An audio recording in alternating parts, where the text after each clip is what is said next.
Greetings in the matchless name of our Lord and Savior Jesus Christ. இயேசுவின் அன்பின் நாமத்தில் இதை பார்க்கிற கேட்கிற ஒவ்வொருவருக்கும் வாழ்த்துதலும் ஸ்தோத்திரங்களும் செலுத்துகிறோம். இன்றைக்கும் நாம் யோவான் 6ஆம் அதிகாரத்தை நாம் தியானிக்க போகிறோம். தேவ வசனத்தில் அப்போஸ்தலனாகிய யோவான் தன்னுடைய சுவிசேஷ புஸ்தகத்தில் 6வது அதிகாரத்தில் என்ன பேசியிருக்கிறார் என்பதை நாம் கவனிக்க போகிறோம், படிக்க போகிறோம். கர்த்தர் தாமே காரியங்களை வெளிப்படுத்துவார். We're going to learn chapter 6 in John the Gospel. This is the longest chapter in this Gospel. இந்த சுவிசேஷ புஸ்தகத்தில் இதுதான் இருக்கிறதுலே பெரிய அதிகாரம், இருக்கிறதுலே நிறைய வசனங்கள் உட்கடைந்த ஒரு பெரிய அதிகாரமாக இருக்கிறது. So this is the longest chapter in this Gospel book. We're going to look into the experiences written in this chapter. யோவான் இதில் எழுதியிருக்கிற பலவித சத்தியங்களையும் உபதேசங்களையும் நாம் கற்றுக்கொள்ள பரிசுத்த ஆவியானவர் தாமே பலன் கொடுப்பாராக. ஓகே, இதில் முதல் 14 வசனங்கள் நமக்கு எல்லாருக்குமே தெரிந்தபடி இயேசுவானவர் 5000 பேரை போஷிக்கிறார். அந்த 11 வசனங்களை நாம் வாசிக்கலாமா? 1 முதல் 14 வசனம் வரைக்கும் வாசிப்போம். இவைகளுக்கு பின்பு இயேசு திபேரியா கடல் எனப்பட்ட கலிலியா கடலின் அக்கறைக்கு போனார். இயேசு ஒரு இடத்திற்கு அவர் ஊழியம் செய்வதற்கு அக்கறைக்கு போகிறார். அவர் வியாதிக்காரரிடத்தில் செய்த அற்புதங்களை திரளான ஜனங்கள் கண்டபடியால் அவருக்கு பின் சென்றார்கள்.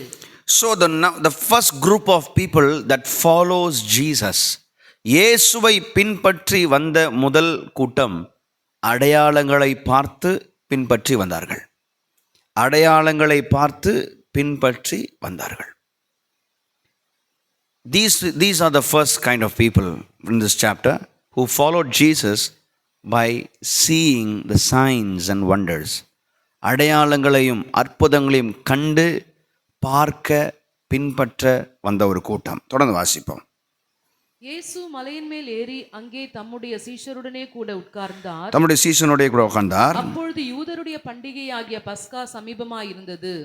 பஸ்கா என்பது எருசலேமில் இஸ்ரவேல் ஜனங்களுக்கு மிக முக்கியமான கொண்டாட்டங்கள். அந்த ஃபெஸ்டிவல் 3 இம்பார்ட்டன்ட் ஃபெஸ்டிவல்ஸில் ஒரு ஃபெஸ்டிவல் பஸ்கா, பெந்தகோஸ், பூரிம். இந்த மூன்றும் தான் என்ன செய்வாங்க, all over people, Jewish people all over the world will come together and they celebrate this festival. இந்த கொண்டாட்டத்திற்கு இந்த பண்டிகைக்கு எல்லாருமே அந்த எருசலேமில் இருப்பார்கள். அது பஸ்கா பண்டிகை என்று நாம் பார்க்கிறோம். ஓகே, தொடர்ந்து வாசிப்போம். இயேசு தம்முடைய கண்களை ஏறெடுத்து திரளான ஜனங்கள் தம்மிடத்தில் வருகிறதை கண்டு பிலிப்புவை நோக்கி he asked Philip, இவர்கள் சாப்பிடத்தக்கதாக அப்பங்களை எங்கே கொள்ளலாம் என்று கேட்டார். Where shall we buy bread for these people? And Jesus asking Philip. Okay, தாம் செய்ய போகிறதை அறிந்திருந்தும் அவனை சோதிக்கும்படி இப்படி கேட்டார். Okay, 7ஆம் வசனம். பிலிப்பு அவருக்கு பிரதியுத்தரமாக, இவர்களில் ஒவ்வொருவனும் கொஞ்சம் கொஞ்சம் எடுத்துக்கொண்டாலும் 200 பணத்து அப்பங்களும் இவர்களுக்கு போதாதே என்றான். So these are the mathematical terms they are using, financial பொருளாதார ரீதியாக அவங்க பேசுகிறாங்க. இயேசு தாம் என்ன செய்ய போகிறார் அறிந்த பிறகும் he wanted to check his disciples and he asked Philip, where shall we buy bread for these people? இந்த இவ்வளோ கூட்டத்துக்கு நாம் எங்கேருந்து அப்பத்தை நாம் வாங்க முடியும், எடுக்க முடியும்னு கேட்டும்போது he's answering it from his economical mind. ஆனால் தொடர்ந்து வாசிப்போம். அப்பொழுது அவருடைய சீஷரில் ஒருவனும் சீமோன் பேதுருவின் சகோதரனுமாகிய அந்திரேயா அவரை நோக்கி, இங்கே ஒரு பையன் இருக்கிறான், அவன் கையில் 5 வார்கோதுமை அப்பங்களும் 2 மீன்களும் உண்டு, ஆனாலும் அவைகள் இத்தனை ஜனங்களுக்கு எம்மாத்திரம் என்றான். ஓகே, தொடர்ந்து வாசிப்போம். ஜனங்களை உட்கார வையுங்கள் என்றார். அந்த இடம் மிகுந்த புல்லுள்ளதா இருந்தது.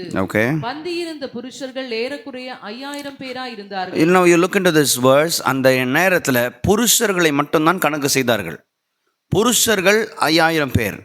அப்போ பெண்களும் சிறு பிள்ளைகளும் சேர்த்தா கிட்டத்தட்ட 12,000 15,000 பேர் அந்த இடத்துல உட்கார்ந்து கொண்டிருக்கிறாங்க. See, the calculation was just about men during those days. ஆண்களை மாத்திரம்தான் கணக்கீடு செய்வாங்க.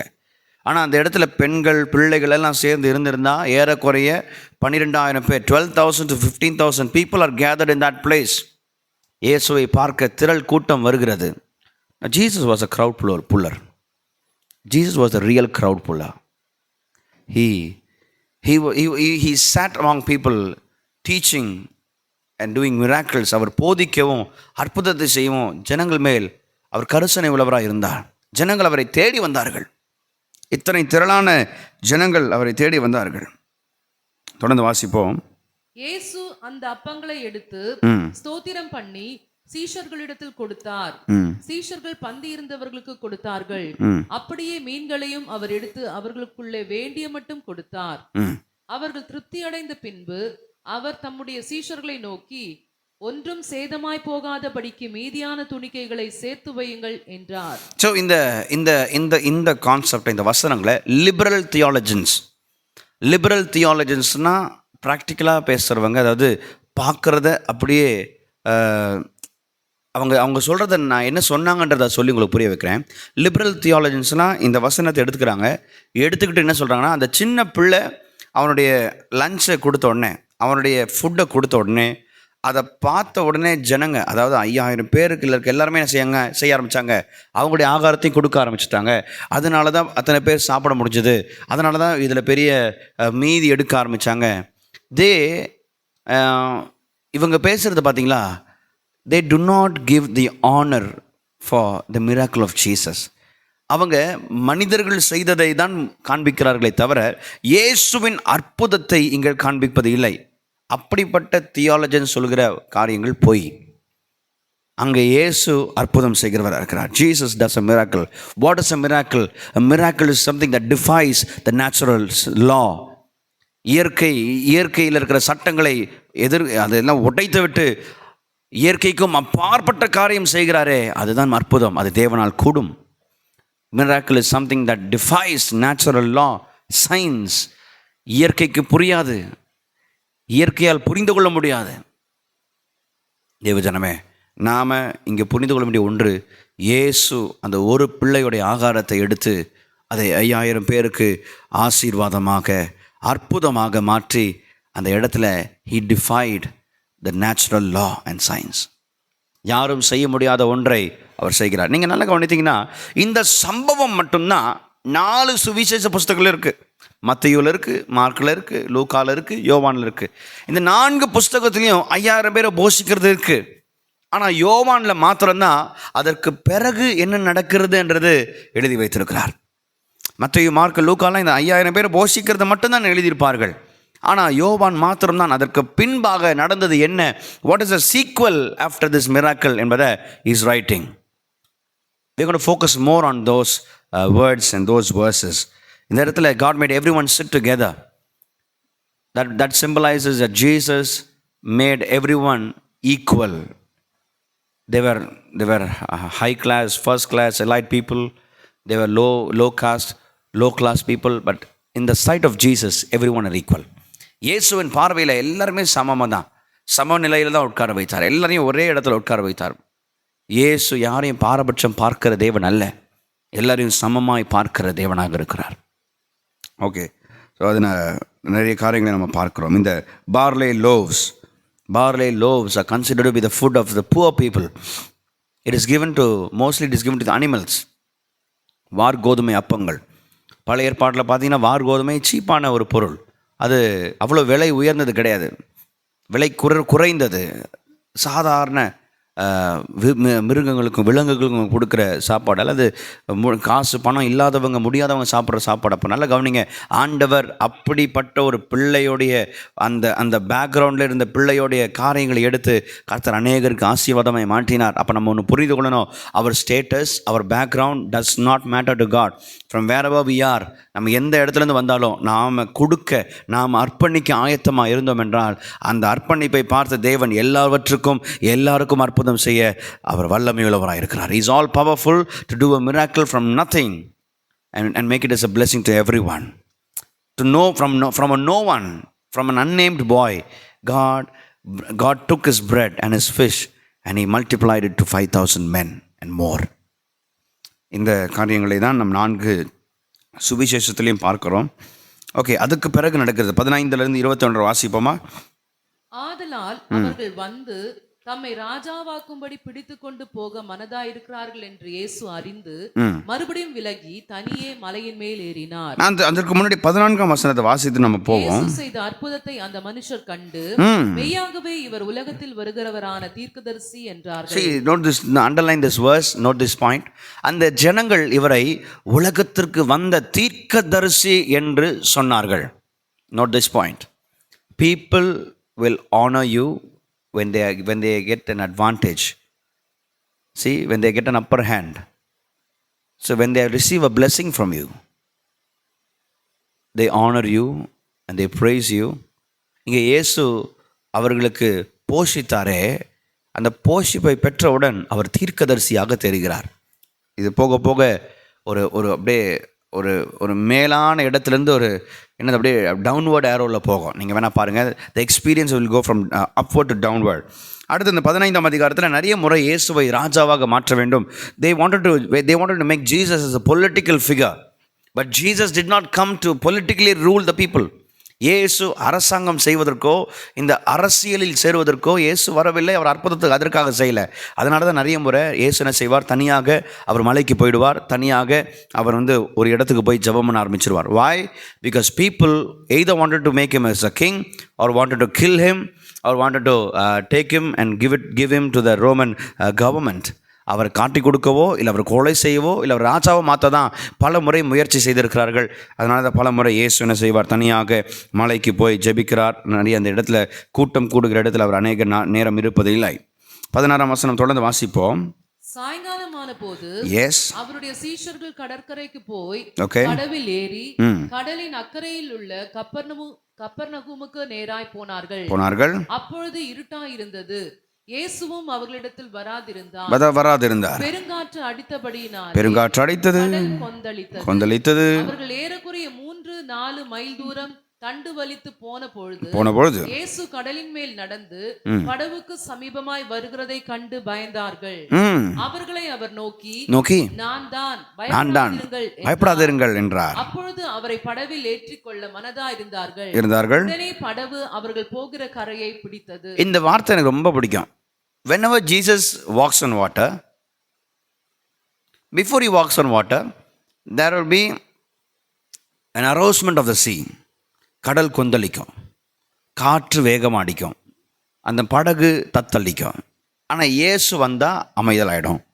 ஆனால் அது இல்லை, இயேசு வந்த உடனே immediately they reached the shore. எப்படி நடந்தது ஏங்க? அப்போ தான் 4 மைல் 3 மைல் 4 மைல் படகு ஓட்டிகிட்டு வந்தாங்க. they are in the middle of the sea now. ஆனால் இயேசு வந்த உடனே கரை வந்துடுச்சு. that is also a miracle. நமக்கு நிறைய நேரத்தில் கரை தெரியாது. நம்மளை கரை சேர்க்கிறவரே இயேசு தான். இப்போ நீங்கள் கவனிச்சிங்கன்னா இது இங்கே மட்டும் இல்லை, பல இடங்களில் நம்ம பார்க்குறோம். இயேசு படவில் ஏற உடனே என்ன நடக்கும்னா உடனே அந்த லேண்ட், அந்த ஷோர் வந்துடும். So I just wanted to give a general information about that. 22 நீங்கள் 22ஆம் வசனத்தில் இந்த தொடர்ந்து கீழே வாசிச்சிங்கன்னா அந்த 5000 பேர் தொடர்ந்து வாசிக்குவோம். மறுநாளில் கடலின் அக்கறையிலே நின்ற ஜனங்கள் அவருடைய சீஷர் ஏறின அந்த ஒரே படவு தவிர அங்கே வேறொரு படவும் இருந்ததில்லை என்றும், இயேசு தம்முடைய சீஷருடனே கூட படவில் ஏறாமல் அவருடைய சீஷர் மாத்திரம் போனார்கள் என்றும் அறிந்தார்கள். கர்த்தர் ஸ்தோத்திரம் செய்த பின்பு அவர்கள் அப்பம் சாப்பிட்ட இடத்துக்கு சமீபமாய் திபேரியாவில் இருந்து வேறே படவுகள் வந்தது. அப்பொழுது இயேசுவும் அவருடைய சீஷரும் அங்கே இல்லாததை ஜனங்கள் கண்டு உடனே அந்த படவுகளில் ஏறி இயேசுவை தேடிக்கொண்டு கப்பர்நகூமுக்கு வந்தார்கள். இரண்டாவது கூட்டம், தேடுற கூட்டம் இது. இயேசு நேற்றுக்கு எனக்கு சாப்பாடு கொடுத்தாரே, அப்பம் கொடுத்தாரே, இன்னைக்கு அவர் இல்லையே என்று வெறும் அப்பத்திற்காக தேடுகிற ஒரு கூட்டம். அடையாளத்தை பார்த்து தேடின கூட்டம் ஆரம்பத்தில் வாசித்தோம். ரெண்டாவது கூட்டம் அப்பத்துக்காக தேடி வருகிற கூட்டம். See, this is the bitter truth. Sometimes we seek Jesus not for him but for us. நம்ம இயேசுவை நிறைய நேரத்தில் தேடுவதும் நம்ம ஆராதிப்பதும் ஜெபிப்பதும் அவருக்காக அல்ல, நமக்காக. ஏன்னா அவர் நம்முடைய வயிற்றை நிரப்புறார், நம்முடைய இருதயத்தை நிரப்புறார், நம்முடைய எதிர்காலத்தை சந்திக்கிறார், தேவையை சந்திக்கிறார். இதற்காகவே அநேக நேரத்தில் இயேசுவை தேடுகிறவர்களாக இருக்கிறோம். இவங்களும் அப்படி தான். நேற்றுக்கு அப்பம் கொடுத்தாரு, ஆனால் அப்பம் கொடுத்த இடத்துக்கே வந்து நிற்கிறாங்க. மறுபடியும் அடுத்த நாள் அப்பம் கொடுப்பாரான்றதை எதிர்பார்த்தேன். ஆனால் அங்கே இயேசு இல்லைன்னு தெரிஞ்ச உடனே எங்கடா அவரை தேடி கண்டுபிடிக்கணும் என்று சொல்லி they are seeking Jesus for the bread. பரிதாபமான ஒரு நிலை. இந்த 24வது வசனம் நம்ம பார்க்குறோம், they were seekers. அதாவது முதல்ல சொல்லுது, அவங்க இயேசுவை தேடுகிறவர்களாக இருக்கிறார்கள். நல்ல கவனிங்க, இதுதான் ஃபஸ்ட்டு நிலை. அவங்க இயேசுவை தேடினார்கள், தேடுகிறவர்கள். seekers, they sought Jesus, they were seeking Jesus. இந்த நிலையிலிருந்து அப்படியே கீழே போயிட்டு இருக்கோம். சரி, தொடர்ந்து நம்ம 26ஆம் வசனத்தை வாசிங்க. இயேசு அவர்களுக்கு பிரதியுத்தரமாக, அவங்க கேட்குறாங்க, ரப்பி நீங்கள் எப்போ இங்கே வந்தீங்கன்னு கேட்ட அந்த கேள்விக்கு இயேசு பிரதியுத்தரமாக, நீங்கள் அற்புதங்களை கண்டதினால் அல்ல, இயேசு சொல்றாரு, நீ அற்புதத்தை பார்த்ததுனால அல்ல, நீங்கள் அப்பம் புசித்து திருப்தி ஆனதினாலேயே, அப்பம் புசிச்சு திருப்தி ஆனதுனால என்னை தேடுகிறீர்கள் என்று மெய்யாகவே மெய்யாகவே உங்களுக்கு சொல்லுகிறேன். மெய்யாகவே மெய்யாகவே சொல்லுகிறேன். இயேசு எவ்வளோ வேதனையோடு சொல்லியிருப்பார் பாருங்க. இயேசு எவ்வளோ வேதனையோடு சொல்லியிருப்பார். நீங்கள் அற்புதத்துக்காக வரலப்பா, வெறும் அப்பத்துக்காக வந்திருக்கிறீங்க. நம்ம நிறைய வாழ்க்கையில் ஆண்டவர் நம்மை சந்திக்கிறார், போஷிக்கிறார். இதற்காகவே we don't search him for who he is, we search him for what we want from him. We don't seek him for his face, we seek him for his hands. அவருடைய முகத்தை தேடுகிறவர்களாக இல்லை, அவருடைய கரத்தை தேடுகிறவர்களாக தான் நாம் இருக்கிறோம். இந்த இந்த இந்த அதிகாரத்தில் தான் நிறைய சேலஞ்சிங்கான கொஸ்டின்ஸை யோவான் மறைமுகமாக நமக்கு கேட்கிறார். நாம் இயேசுவை எதற்காக தேடுகிறோம்? இயேசுவை எதற்காக தேடுகிறோம்? அவரை அறிந்து கொள்ள தேடுகிறோமா, அல்லது நாம் நம்முடைய சரீரத்தை, நம்முடைய வாழ்க்கையை, நம்முடைய வயிற்றை திருப்தியாக்க தேடுகிறோமா? Why do we search Jesus? தொடர்ந்து அவர் அநேக காரியத்தை பேசுகிறார். 28ஆம் வசனம் சொல்லுது, அப்பொழுது அவர்கள் அவரை நோக்கி, தேவனுக்கேற்ற கிரியைகளை நடப்பிக்கும்படி நாங்கள் என்ன செய்ய வேண்டும் என்றார். What shall we do? இயேசு அவர்களுக்கு பிரதியுத்தரமாக, அவர் அனுப்பினவரை நீங்கள் விசுவாசிப்பதே தேவனுக்கேற்ற கிரியையா இருக்கிறது. தேவன் சொல்றார், you believe, you don't do anything, you just believe. ஆனா சொல்ல, நீ ஒன்றுத்தையும் செய்ய வேண்டாம். நீ செய்யறதுனால இன்னைக்கு நம்ம நிறைய நேரத்தில் நம்ம சர்ச்சுக்கு போகிறோம், அல்லது பைபிள் வாசிக்கிறோம், ஜெபிக்கிறோம். நம்முடைய செயல்களை பார்த்துட்டு நம்ம இதெல்லாம் செய்கிறேன் ஆண்டவரே, எனக்கு ஏன் நடக்க மாட்டேங்குது? It is not with what you do that Jesus is satisfied, but it is how you believe him. புரிய வைக்கிறேன். நாம் அவருக்காக என்ன செய்கிறோன்றதில் இல்லை தேவஜனமே, நாம் தேடுகிற தேடல், நாம் அவரை எப்படி விசுவாசிக்கிறோம், எதற்காக விசுவாசிக்கிறோம் என்பதில் தான் நம்ம தேடுகிற மைய நோக்கத்தை நாம் பார்க்க வேண்டும். See, this is a very very serious dialogue that is going between Jesus and his people. இயேசுவுக்கும் அந்த அந்த அந்த அந்த ஜனத்திற்கும் அவ்வளோ சீரியஸான 30ஆம் வசனத்தை வாசிங்க.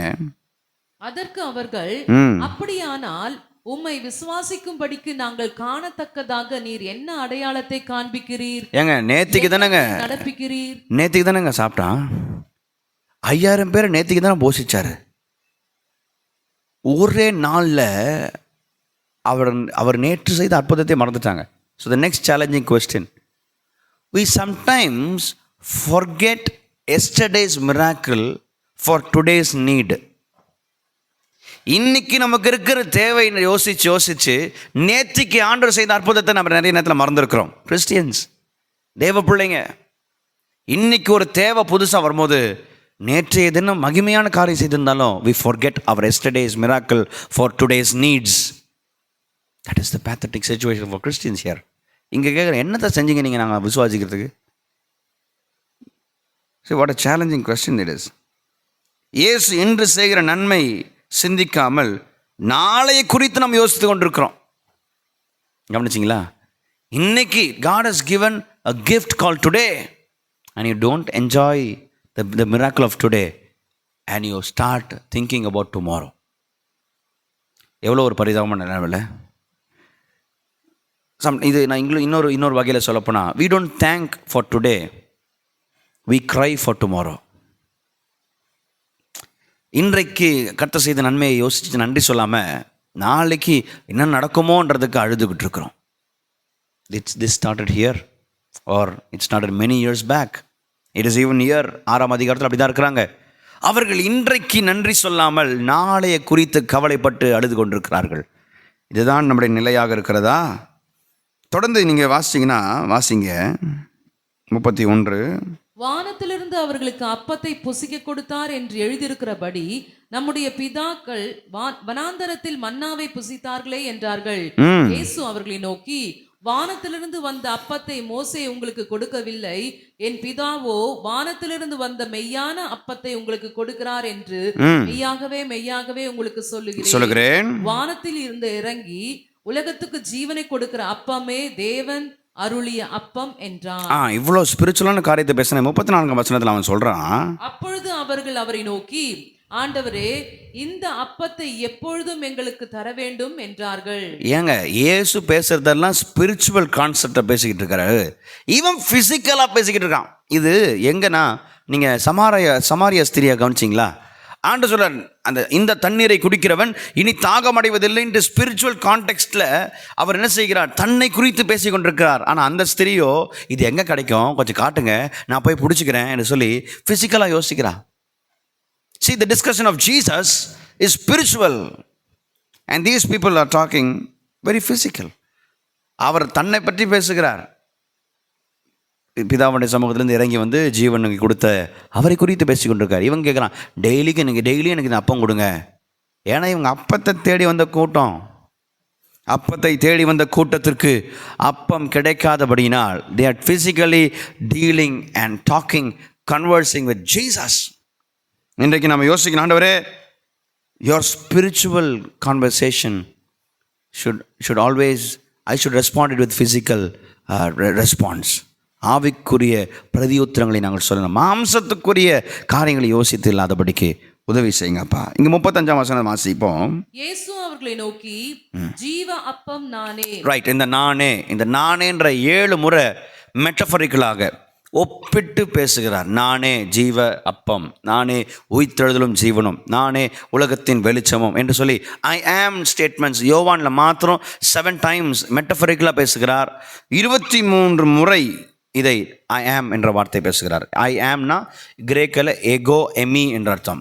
எகோ எமி, ஐ ஆம் ஐ ஆம் ஐ ஆம் என்று சொல்லி அவர் நானே என்று சொல்லிய வார்த்தைகள் 7 முறை மெட்டபரிக்கலாக இருக்குது. நானே வழியும் சத்தியம் ஜீவனும், நானே ஜீவ அப்பமாக இருக்கிறேன், நானே ஒளியாக இருக்கிறேன், நானே வாசலாக இருக்கிறேன், நான் நிறைய நானே பார்ப்பேன். 7 முறை மெட்டபரிக்கலாக பேசுகிறார். 23 முறை பொதுவாக பேசுகிறார். நானே இதில் முதல்ல பேசுனது இங்கே தான். த ஃபர்ஸ்ட் ஐ ஆம் is I am the bread of life out of the 7. இது வேறு எந்த சுவிசேஷ புஸ்தகத்துலையும் இல்லை. ஐ ஆம் த ஸ்டேட்மெண்ட் இங்கே மாத்திரம்தான், யோவானில் மாத்திரம் நம்மளால் பார்க்க முடியும். ஓகே, ஸோ தொடர்ந்து வாசிச்சா 36, 37. நீங்கள் என்னை கண்டிருந்தும் விசுவாசியாமல் இருக்கிறீர்கள் என்று உங்களுக்கு சொன்னேன். பிதாவானவர் எனக்கு கொடுக்கிற யாவும் என்னிடத்தில் வரும், என்னிடத்தில் வருகிறவனை நான் புறம்பே தள்ளுவதில்லை. என் சித்தத்தின்படி அல்ல, என்னை அனுப்பினவருடைய சித்தத்தின்படி செய்யவே நான் வானத்திலிருந்து இறங்கி வந்தேன். அவர் எனக்கு தந்தவைகளில் ஒன்றையும் நான் இழந்து போகாமல் கடைசி நாளில் அவைகளை எழுப்புவதே என்னை அனுப்பின பிதாவின் சித்தமாயிருக்கிறது. நீங்க இதை கவனிச்சீங்கன்னா இந்த வசனம்லாம் அவ்வளோ தியாலஜிக்கல் ஆண்டவர் பேசிக்கிட்டு இருக்காரு, தன்னை குறித்து பேசி கொண்டிருக்கிறாரு.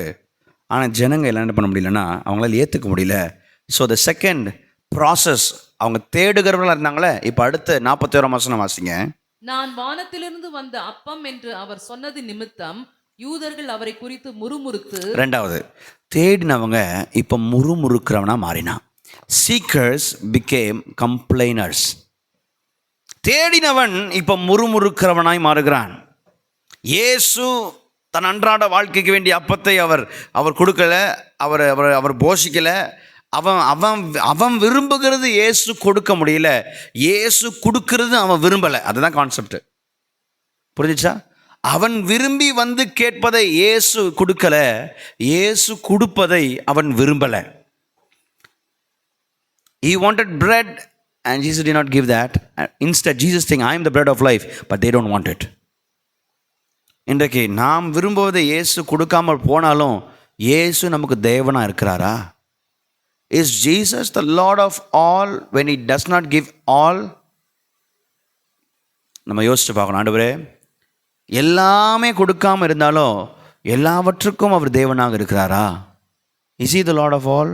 நம்ம யோசிச்சு பார்க்கணும். இல்லைனா we are going downwards from seekers to complainers. தேடுகிறவர்களிருந்து கீழே போய் முறுமுறுக்கிறவர்களாக மாறுகிறோம். ரைட். தொடர்ந்து நீங்கள் வசனங்களை நீங்கள் ஃபுல்லாக வாசித்தாலே உங்களுக்கு புரியும்.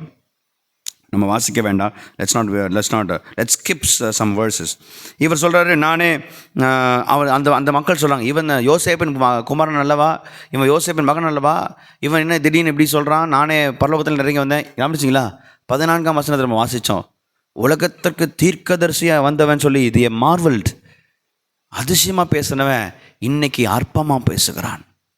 So this is what is people. இதான் ஜனங்கள். ஒரு நாள் நம்மளை புகழ்ந்து பேசினால் மறுநாள் நம்மளை இகழ்ந்து பேசுவார்கள். ஒரு நாள் இவர் தான் தீர்க்கதரிசின்னு பேசினா, ரெண்டாவது இவர் கார்பெண்டருடைய மகன் பேசுகிறார், இஸ் an ordinary மேன் என்று பேசுகிறார். See, this is people, this is the mindset of people. ஆனால் இவங்களுடைய சத்தத்தை கேட்டு நம்ம வாழாமல் பரலோக தந்தையோட சத்தத்தை கேட்டு நம்ம அர்ப்பணித்து நம்ம வாழ வேண்டும். தொடர்ந்து நம்ம when we read from 43 and downwards, when you read from 43 கீழே நீங்கள் பார்த்தீங்கன்னா, இயேசு அவர்களுக்கு பிரதியுத்தரமாக, உங்களுக்குள்ளே முறுமுறுக்க வேண்டாம், முறுமுறுக்காதீங்க, அனுப்பின பிதா ஒருவனை இழுத்து கொள்ளாவிட்டால் அவன் என்னிடத்தில் வரமாட்டான், ஒருவனும் வரமாட்டான்பா. கடைசி நாளில் நான் அவனை எழுப்புவேன், எல்லாரும் தேவனாலே போதிக்கப்பட்டிருப்பார்கள் என்று தீர்க்கதரிசிகளில் ஆகமத்தில் எழுதியிருக்கிறதே. ஸோ என்ன சொல்ல வரேன்னா, பேசிக்கலி நீங்கள் மோசேயின் காலத்தில் ஆண்டவர் கொடுத்த மன்னாவை சாப்பிட்டு உங்கள் தகப்பன்மார்கள் இறந்து போயிட்டான். ஆனால் நான் கொடுக்குற இந்த அப்பத்தை சாப்பிடுகிறவன், அதாவது ஆவிக்குரிய அப்பத்தை சாப்பிடுகிறவன் ஒரு காலமும் மறிப்பதில்லை என்று சொல்லி பல அழுத்தமான செய்திகளை இங்கே பேசி கொண்டிருக்கிறார். ஆனால் ஜனங்களுக்கு புரியவே இல்லை. முறுமுறுக்கிறவன் இப்போ எப்படியா மாறிட்டான் தெரியுமா? 52ஆம் வசனத்தை வாசிங்க. அப்பொழுது யூதர்கள், இவன் தன்னுடைய மாம்சத்தை எப்படி நமக்கு புசிக்க கொடுப்பான் என்று தங்களுக்குள்ளே வாக்குவாதம் பண்ணினார்கள். முறுமுறுக்கிறவன் became quarrelers, வாக்குவாதம் பண்றவனா மாறினான். see the downward experience. இதுதான் மிக மிக பேத்தட்டிக்கான ஒரு எக்ஸ்பீரியன்ஸ் இயேசுடைய வாழ்க்கையில். தேடி வந்தவன் முறுமுறுக்கிறவன் மாறினான். முறுமுறுக்கிறவன் இப்போ என்னவா மாறிட்டான்? வாக்குவாதம் பண்றவனா மாறிட்டான். இந்த வாக்குவாதம், இந்த அடுத்த இந்த 53, 54 இந்த வசனம் ரொம்ப முக்கியமான விஷயம். 2 கிறிஸ்தவ உலகத்தில், கிறிஸ்தவ அந்த சாம்ராஜ்யத்தில், இந்த உள்ள வட்டாரத்தில் 2ஆக பிரிந்தார்கள். ரோம கத்தோலிக்க பின்ன புரோட்டஸ்டன்ஸ் என்று சொல்லி 2ஆக பிரித்தார்கள். இது 2 பேரும் வித்தியாசமான அனுபவங்களுக்குள்ளே போனாங்க. அதை வாசிப்போம். 53, 54 வாசிங்க. அதற்கு இயேசு அவர்களை நோக்கி, நீங்கள் மனுஷகுமாரனுடைய மாம்சத்தை புசியாமலும் அவருடைய இரத்தத்தை பானம் பண்ணாமலும் இருந்தால் உங்களுக்குள்ளே ஜீவன் இல்லை என்று மெய்யாகவே உங்களுக்கு சொல்லுகிறேன். என் மாம்சத்தை புசித்து என் இரத்தத்தை பானம் பண்ணுகிறவனுக்கு நித்திய ஜீவன் உண்டு, நான் அவனை கடைசி நாளில் எழுப்புவேன். 56. என் மாம்சத்தை புசித்து என் இரத்தத்தை பானம் பண்ணுகிறவன் என்னிலே நிலைத்திருக்கிறான், நானும் அவனிலே நிலைத்திருக்கிறேன். நல்லா கவனிச்சிங்களா? இது now this talks about the communion that we always take. திருவிருந்து ஆராதனைக்கு நம்ம எல்லாருமே போவோம். இது எப்படி எடுத்தாங்கன்னா, இந்த வசனத்தை அடிக்கோள் வைத்து அந்த பிரைமரியாக அந்த வசனத்தை எடுத்து அவங்க 2 விதமாக எடுத்தாங்க. ஒன்று, the one group, the first group, the Catholics, the Roman Catholics, they took it as transubstantiation. அப்படின்னா என்னன்னா, அந்த அப்பம் லிட்ரலாக அது என்னது? ஆண்டுடைய சரீரம். அந்த திராட்சரசம் லிட்ரலாக ஆண்டுடைய ரத்தம் என்று சொல்லி அவர்கள் அதை அப்படியாக பிரசங்கித்தார்கள், அப்படி ஏற்றுக்கொண்டார்கள். Protestants on one side, they said this symbolizes the blood and the flesh என்று சொல்லி அதை அடையாளப்படுத்தி எடுத்தார்கள். இது லிட்ரலாக அவங்க they took it as the flesh and the blood. They took it as the flesh and the blood literally. They meant it that way. அந்த அர்த்தத்தில் அவங்க பேச ஆரம்பித்தாங்க. ஆனால் இங்கே ப்ராட்டஸ்டன்ஸ் ஒரு பக்கம் என்ன செய்தாங்க? அவங்க இது இயேசு அடையாளப்படுத்தி சொன்னார், இந்த அப்பம் ஆண்டோடைய சரீரத்துக்கு அடையாளம், God symbolized this என்று சொல்லி அங்கே they both took in two different ways.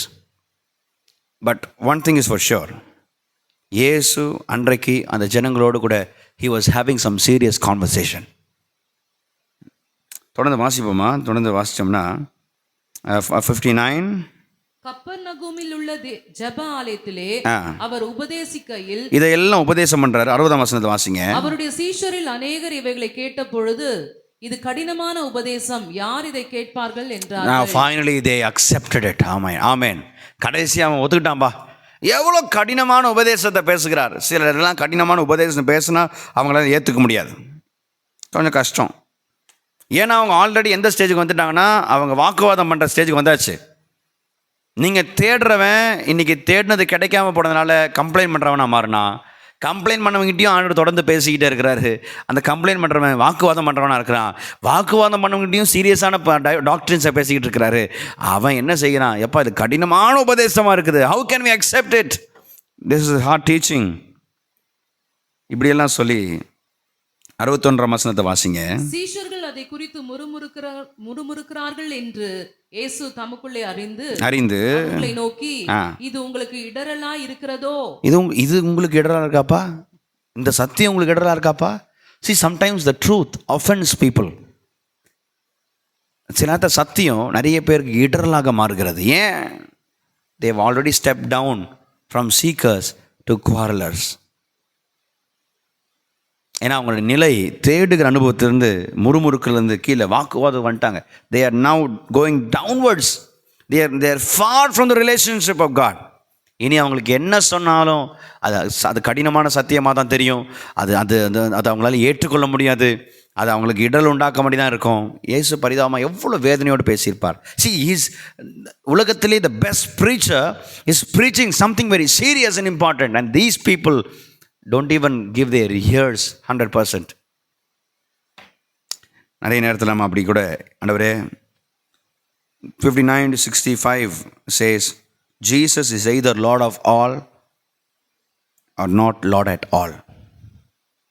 அப்படி ஒரு நிலைப்பாடுக்கு வந்துட்டாங்க. ஒன்று இயேசு எல்லாவற்றுக்கும் தேவனாக இருக்கிறார், இல்லை அவர் தேவனாகவே இல்லை என்ற நிலைக்கு அந்த ஜனங்கள் வந்து விட்டார்கள். ஸோ நம்ம let me put this question. உங்களுடைய தேவையை ஆண்டவர் சந்திக்காத போதும் அவர் உங்களுக்கு தேவனாக இருக்கிறாரா? Do you seek him as God when he does not provide you everything?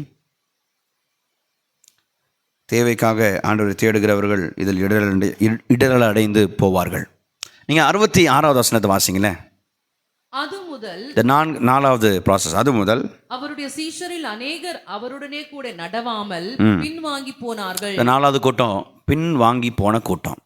தேடி வந்தாங்க, கீழே இறங்கி முறுமுறுத்தாங்க, இன்னும் கீழே இறங்கி வாக்குவாதம் பண்ணாங்க, இன்னும் கீழே இறங்கி அவங்க போயிட்டாங்க. இது என்ன கூட்டம்? Now this is called deserters அல்லது going back. பின்வாங்கி போகுதல், பின்வாங்கி போகுதல். Did you find something? This is the 666. யோவான் 6ஆம் அதிகாரம் 66ஆம் வசனம். 666. இது அந்த கிறிஸ்து அப்படிலாம் சொல்ல வரல. 666 is always something that ensures a sliding back, going away from God, something that the Lord does not love. பின்வாங்கி போகிற கூட்டம் 66ஆம் வசனம். ஸோ 4 காரியங்களை நாம் பார்த்தோம். இயேசு இதெல்லாம் பார்த்துட்டு 67ஆம் வசனத்தை பார்த்து, அப்பொழுது இயேசு 12 நோக்கி, நீங்களும் போய்விட மனதா இருக்கிறீர்களோ என்றார். அந்த 12 பேர் அவர் தெரிந்து கொண்டாரே, 12 மணி நேரம் ஜெபம் பண்ணி 12 பேர் தெரிந்து கொண்டார். அந்த 12 பேர் பார்த்து கேட்கிறார், do you want to go back also? Do you also want to go back? பேதுரு சொல்றார், சீமோன் பேதுரு அதற்கு பிரதியுத்தரமாக, ஆண்டவரே, யாரிடத்தில் போவோம்? Where will we go? நித்திய ஜீவ வசனங்கள் உம்மிடத்தில் உண்டே. நீர் ஜீவனுள்ள தேவனுடைய குமாரனாகிய கிறிஸ்து என்று நாங்கள் விசுவாசித்தும் அறிந்தும் இருக்கிறோம் என்றான். This is the third category of people that followed Jesus. One was following for signs and wonders. The others were following for bread. These people, these 12 followed for who Jesus was. இயேசு யார் என்பதை அறிந்து பின் செல்லும் கூட்டம். இயேசுவை அறிந்து, இயேசு எப்படிப்பட்டவர், யார் என்று அறிந்து பின் செல்லும் கூட்டம். அடையாளத்தை பார்த்து பின் செல்லாத கூட்டம் இல்லை. இவங்க பின் சென்ற கூட்டம் இல்லை. அப்பத்துக்காக பின் செல்கிற கூட்டம் இல்லை. இவர்கள் இயேசுவை அறிந்து இன்னும் அறிய வேண்டும் என்று சொல்லி பின் செல்கிற கூட்டம். Where do we have our life there? Where are we positioning our self there? நம்ம எந்த இடத்துல are we locating us in the first category or second category or third category? நீங்களும் நானும் எந்த இடத்தில் நம்மை நிறுத்துகிறோம்? அடையாளத்துக்காக இயேசுவை தேடுகிறோமா? அப்பத்துக்காக இயேசுவை தேடுகிறோமா? அறிந்து கொள்ளவும் அறிந்ததுபடினால் ஆண்டவராக இயேசு கிறிஸ்துவை பின்தொடருமா? ஆண்டவரே கவனிக்க உதவி செய்யுங்க. ஸோ இந்த முழுமையான 71 வசனங்கள், the longest chapter in John, describes to us 4 categories of people. Number 1, seekers who became complainers. Complainers who became quarrelers. Quarrelers who became deserters. 4 கூட்டத்தை பார்க்கிறோம். தேடினவன் முறுமுறுக்கிறவனாய் மாறினான். முறுமுறுத்தவன் வாக்குவாதம் பண்ணினவனாய் மாறினான். வாக்குவாதம் பண்ணினவன் பின் சென்று அல்லது பின்வாங்கி செல்கிறவனாக மாறினான். ஆண்டவரே, நாங்கள் இப்படி ஆவிக்குரிய ஒரு நிலைக்கு நாங்கள் வந்துடாதபடிக்கு முன்னேற்ற வழியில் கொண்டு வாங்கப்பா. நாங்கள் பின்னாடி போகக்கூடாது, நாங்கள் பின்வாங்கி போகக்கூடாது, நாங்கள் உண்மை அறிந்து கொள்ள கிருபை தருவீராகன்னு சொல்லி நாம் ஜெபிப்போமாக. கண்களை மூடி நாம் ஜெபிப்போம். எங்களை நேசிக்க நல்ல தகப்பனே, இந்த இந்த இந்த நேரத்துக்காக நன்றியோடு துதிக்கிறோம். உடைய வார்த்தையை நீர் வெளிப்படுத்தினீர். ஆண்டவரே, நீரே ஜீவ அப்பமாக இருக்கிறீர். அந்த ஜீவ அப்பத்தை ஒவ்வொரு நாளும் நாங்கள் ருசிக்க அனுபவிக்க எங்களுக்கு கிருபை தருவீராகப்பா. ஆண்டவரே, நாங்கள் உம்மை அடையாளத்துக்காக தேடாமல், உம்மை அப்பத்துக்காக தேடாமல், உம்மை அறிந்து கொள்ள, உம்மை அறிந்தபடியால் தேட கிருபை தருவீராக. இந்த சத்தத்தை கேட்கிற ஒவ்வொரு பிள்ளைகளும் தேவன் ஆசீர்வதியும், பலப்படுத்தும். இன்னும் வேதத்தை கற்றுக்கொள்ள, வேதத்தை கற்றுக்கொள்வதனால் வருகிற ஆசீர்வாதத்தையும் தந்து எங்களை வழி நடத்துவீராக. இயேசுவின் நாமத்தில் ஜெபித்து ஒப்பு கொடுக்கிறோம் நல்ல தகப்பனே. ஆமென், ஆமென். கர்த்தர் நம்மை ஆசீர்வதிப்பார். God bless you. கர்த்தர் நம்மளோடு இருப்பாராக. ஆமென்.